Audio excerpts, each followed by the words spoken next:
नमस्कार, मैं हूं निकिता और आप देख रहे हैं सत्य हिंदी। चलिए एक नजर डालते हैं अब तक की सुर्खियों पर। यूरोपीय आयोग की अध्यक्ष उर्सुला वॉन डेर लेयन ने कहा है कि उन्होंने रविवार को इस्राएल के प्रधानमंत्री बेंजामिन नेतन्याहू से फोन पर बात की। उन्होंने नेतन्याहू से कहा कि ईरान से निपटने का सबसे अच्छा तरीका बातचीत है। उर्सुला वॉन ने बताया कि फोन पर बातचीत के दौरान वह और नेतन्याहू इस बात पर सहमत हुए कि इसमें कोई शक नहीं है कि ईरान के पास परमाणु हथियार नहीं होने चाहिए। इससे पहले उर्सुला वॉन डेर लेयन ने गजा में इस्राएल की कार्रवाई की आलोचना की थी, लेकिन उन्होंने कहा कि ईरान का संयुक्त राष्ट्र की परमाणु निगरानी संस्था के नियमों का पालन न करना इस्राएल को अपनी रक्षा करने का अधिकार देता है। उन्होंने कहा कि ईरान ही क्षेत्रीय अस्थिरता का मुख्य कारण है। उर्सुला वॉन डेर लेयन इस समय कनाडा में G7 सम्मेलन में हैं। उन्होंने कहा कि G7 सम्मेलन में ईरान और इस्राएल के बीच चल रहे संघर्ष पर चर्चा की जाएगी। साथ ही रूस के यूक्रेन पर हमले का मुद्दा भी उठाया जाएगा।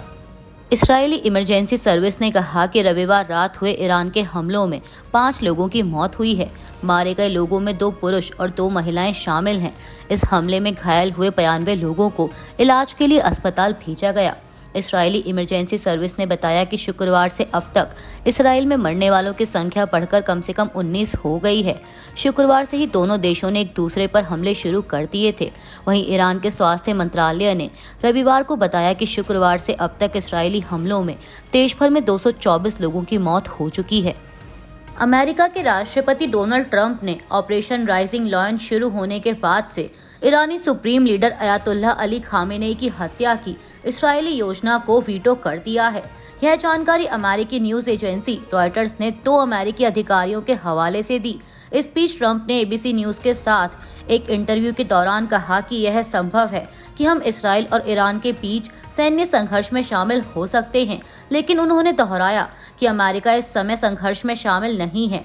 इस चौंकाने वाले खुलासे में अमेरिकी अधिकारियों ने बताया कि इसराइल ने ईरान के सर्वोच्च नेता अली खामेनेई की हत्या की योजना बनाई थी। यह योजना उस समय बनाई गई जब इस्राएली बलों ने ऑपरेशन राइजिंग लॉयन के तहत ईरान के परमाणु ठिकानों और शीर्ष सैन्य अधिकारियों को निशाना बनाया था, लेकिन तभी अमेरिकी राष्ट्रपति डोनाल्ड ट्रंप ने इस योजना को वीटो कर दिया।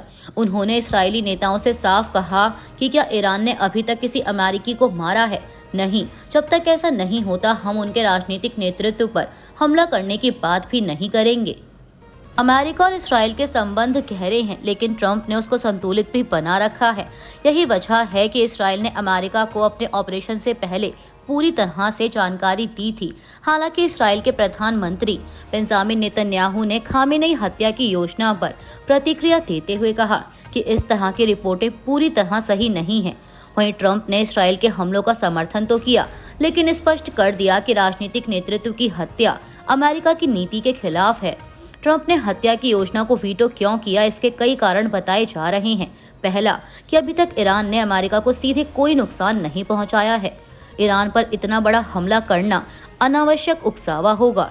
किसी देश के शीर्ष नेता की हत्या से युद्ध बेकाबू हो सकता है। इसके अलावा ईरान के सुप्रीम लीडर की हत्या से पूरी मध्य पूर्व की स्थिरता खतरे में पड़ जाती। टीएमसी सांसद अभिषेक बनर्जी ने सोमवार को पहलगाम आतंकी हमले पर केंद्र पर जवाबदेही की कमी का आरोप लगाया और सीमा सुरक्षा, विदेश नीति, कथित खुफिया विफलता और राष्ट्र को विश्वास में लेने में इसकी अक्षमता पर 5 सवाल उठाए। एक्स पर एक लंबे पोस्ट में अभिषेक बनर्जी ने दावा किया कि पहलगाम आतंकी हमले को 55 दिन से अधिक हो चुके हैं। यह बहुत चिंताजनक है कि लोकतंत्र में ना तो मुख्य धारा का मीडिया, ना ही विपक्ष के सदस्य और ना ही न्यायपालिका भारत सरकार के समक्ष इन 5 महत्वपूर्ण सवालों को उठाने के लिए आगे आई है। उन्होंने कहा कि हालांकि राष्ट्र की भलाई के लिए प्रतिबद्ध एक नागरिक और जवाबदेही के साथ सौंपे गए एक जनप्रतिनिधि के रूप में मैं भारत सरकार के समक्ष ये 5 सवाल उठाता हूं। उन्होंने पूछा कि कैसे 4 आतंकवादी सीमा पर घुसपैठ करने में कामयाब हो गए और हमला कर दिया, जिसमें 26 निर्दोष नागरिक मारे गए। राष्ट्रीय सुरक्षा में इस बड़े उल्लंघन के लिए जवाबदेही कहां है?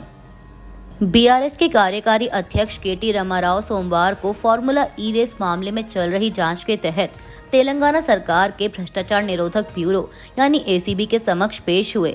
अपनी पेशी से पहले बीआरएस मुख्यालय में पत्रकारों से बात करते हुए रामाराव ने अपने खिलाफ जांच को राजनीतिक उत्पीड़न बताया और कांग्रेस सरकार पर चुनावी वादों को पूरा करने में अपनी विफलता से जनता का ध्यान हटाने की कोशिश करने का आरोप लगाया। उन्होंने कहा कि हो सकता है वे मुझे गिरफ्तार कर लें, लेकिन एक बात पक्की है, हम तेलंगाना राज्य का दर्जा के खातिर पहले भी जेल जा चुके हैं। हैदराबाद की ब्रांड छवि को बढ़ावा देने के लिए गए फैसले पर हम फिर से जेल जाने को तैयार हैं, 100 बार भी जेल जाने के लिए तैयार हैं, लेकिन हम कांग्रेस सरकार को अपने चुनावी वादों पर नहीं बख्शेंगे। पुणे इंद्रायणी पुल ढहने पर शिवसेना सांसद संजय राउत ने कहा है कि अजीत पवार पुणे के संरक्षक मंत्री हैं, तो क्या वह दुर्घटना की जिम्मेदारी लेंगे? महाराष्ट्र के पुणे में पुल गिरने की घटना पर मुख्यमंत्री देवेंद्र फडणवीस ने मीडिया को बताया कि बचाव कार्य अभी जारी है। साथ ही उन्होंने कहा कि एनडीआरएफ की एक टीम घटनास्थल पर भेज दी गई है।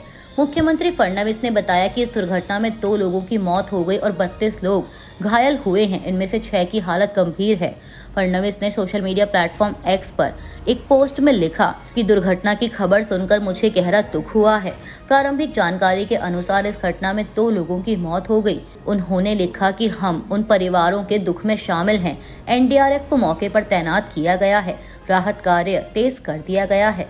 दरअसल आपको बता दें कि महाराष्ट्र के पुणे के मावल तालुका में रविवार को इंद्रायणी नदी पर बने 32 साल पुराने पुल का एक हिस्सा गिरने से पीटीआई के मुताबिक 4 लोगों की मौत हो गई।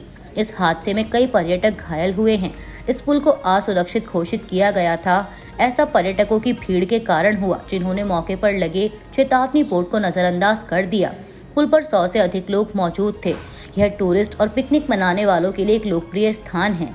अधिकारियों ने बताया कि यह घटना दोपहर 3:30 पर कुंडमला में हुई। पिछले कुछ दिनों से यहां भारी बारिश हो रही है, जिससे नदी का बहाव स्थिर है। कांग्रेस ने रविवार को पुणे के मावल तहसील में इंद्रायणी नदी पर बने फुटब्रिज के ढहने से हुई मौतों पर शोक जताया और जवाबदेही की मांग करते हुए कहा कि इस त्रासदी के लिए जिम्मेदार सभी लोगों को कानून के तहत जवाबदेह ठहराया जाना जरूरी है। पीटीआई की एक रिपोर्ट के मुताबिक लुफ्थांसा एयरलाइन ने कहा है कि रविवार को फ्रैंकफर्ट हैदराबाद जाने वाली लुफ्थांसा की फ्लाइट को बम की धमकी के कारण वापस उसके मूल हवाई अड्डे पर भेजा गया। एयरलाइन के प्रवक्ता ने एक बयान में कहा कि जिन यात्रियों को फ्रैंकफर्ट में ठहरने की व्यवस्था की गई थी, वे सोमवार को हैदराबाद के लिए अपनी यात्रा जारी रखेंगे। लुफ्थांसा के प्रवक्ता ने बयान में कहा कि अत्यधिक सावधानी बरतते हुए सोशल मीडिया पर पोस्ट की गई बम की धमकी के बारे में अधिकारियों को पता चलने के बाद फ्रैंकफर्ट से हैदराबाद जाने वाली लुफ्थांसा की फ्लाइट LH752 को अपने प्रस्थान बिंदु पर वापस भेज दिया गया। अभी के लिए बस इतना ही। बाकी की खबरों के लिए बने रहिए सत्य हिंदी के साथ। Copyright disclaimer under Section 107 of the Copyright Act 1976. Allowance is made for fair use for purposes such as criticism, comment, news reporting, scholarship, and research. Fair use is a use permitted by copyright statute that might otherwise be infringing.